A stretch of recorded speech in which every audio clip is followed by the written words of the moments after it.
Hello friends, I welcome you all to the class of English Compulsory second year.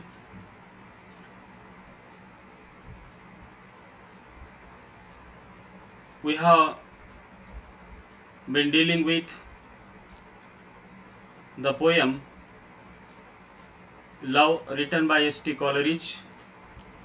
In the previous class, we dealt with the perspective of the poet S.T. Coleridge.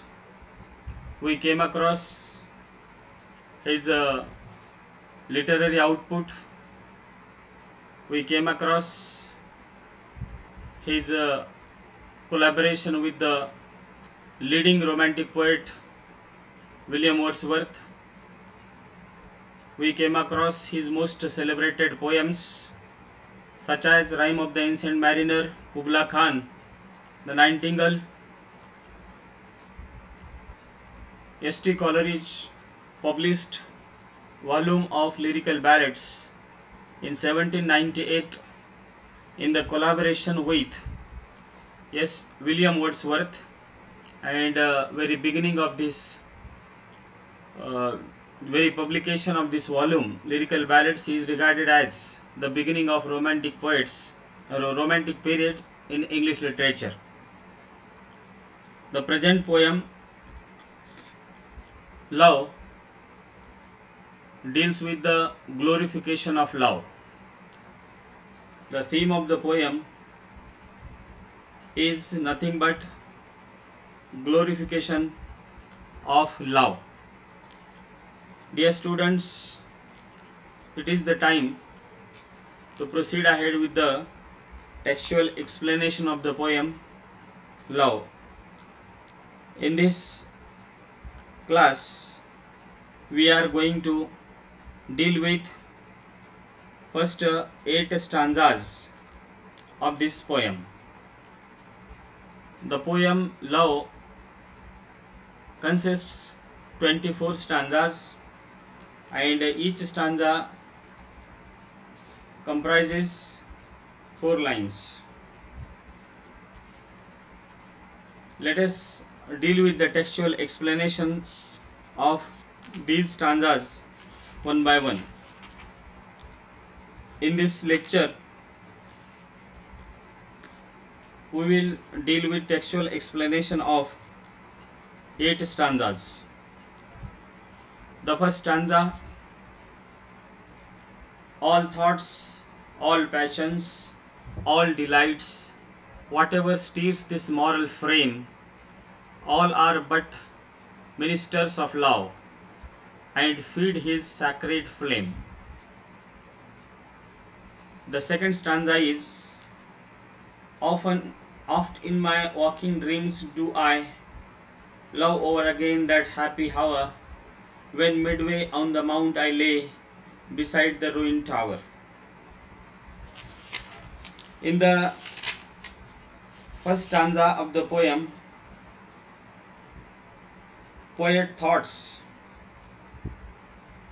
passions, delights are the prime resources of love.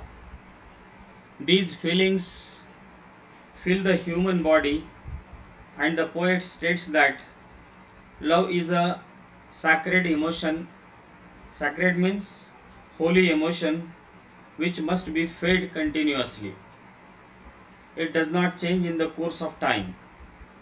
Love is such kind of emotion that never changes. It is firm.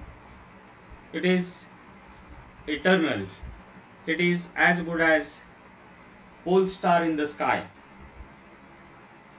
Love is a pure feeling, which is the driving force in the poem. Let us deal with the textual explanation of the second stanza. Oft in my waking dreams do I love over again that happy hour, when midway on the mount I lay beside the ruined tower. In the second stanza of the poem, the poet describes love as a waking dream. He sleeps and experiences happy dreams on his horse near the ruined tower. He recollects the sweet memories and cherishes them. In the third stanza of the poem, the poet speaks about the moon that appears, and he speaks about his beloved. The moonshine stealing over the scene had blended with the lights of eve, and she was there, my hope, my joy, my own dear Genevieve.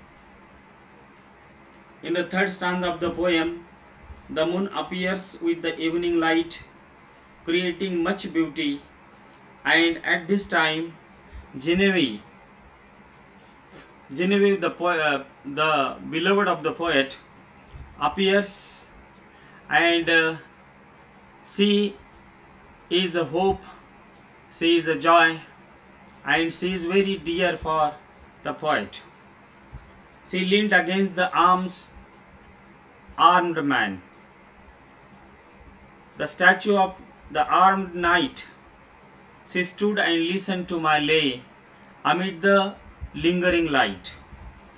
In the fourth stanza of the poem, the poet depicts the moment of his beloved.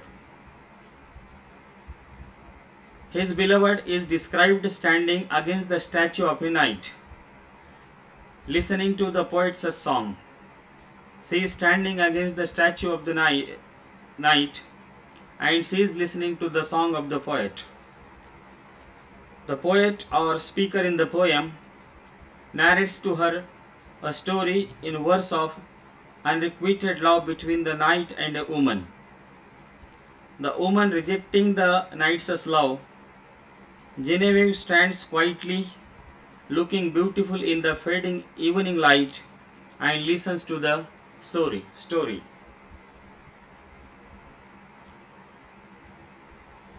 In the fifth and sixth stanza of the poem, the poet describes his hope and joy, and in the sixth stanza of the poem, he begins his touching story suitable to the old ruins where they are.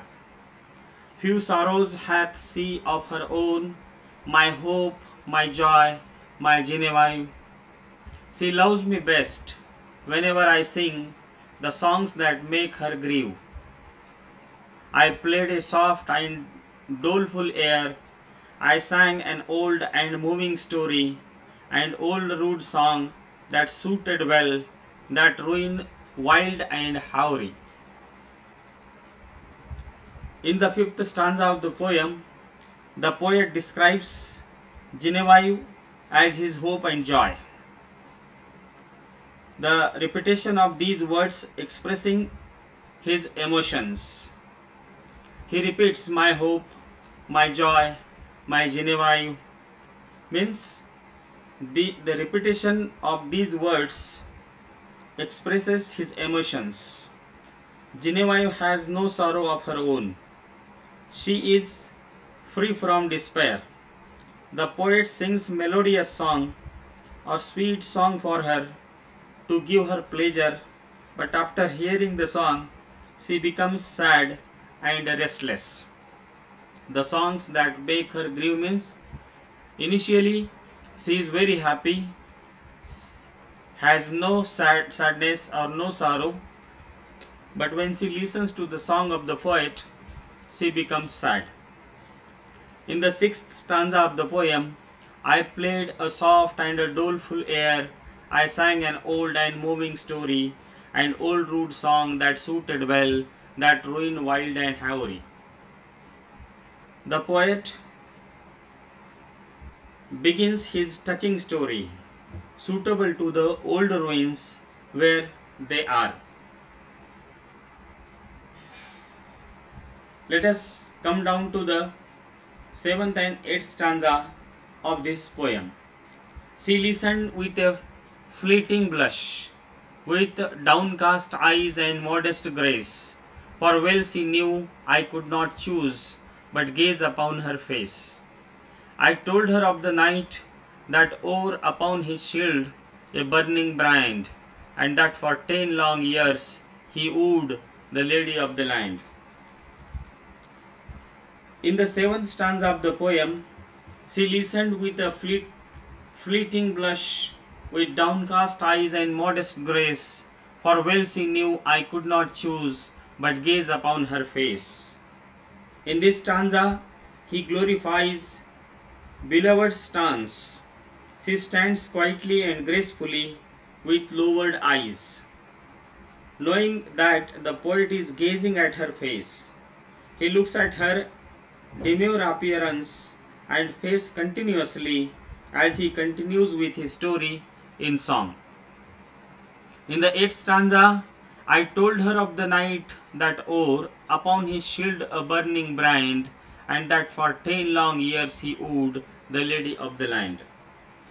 In this stanza, the poet begins the story of the brave knight who held a shield with an emblem which is indicative of lineage. For 10 years, the knight courts the lady of the land, the woman he loves. The knight is in love with the woman, but she does not respond to him. He loves her right from the core of his heart, but she does not love him in return. So, dear students, we have come across the first textual explanation of the first 8 stanzas, in which the poet glorifies or he appreciates the beauty of his beloved, and he begins the story, and he has described the reaction of his beloved listening to his story. So with this, I would like to remain here.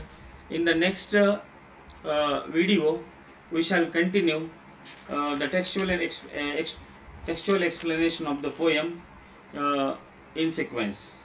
With this, I would like to remain here. Thank you very much.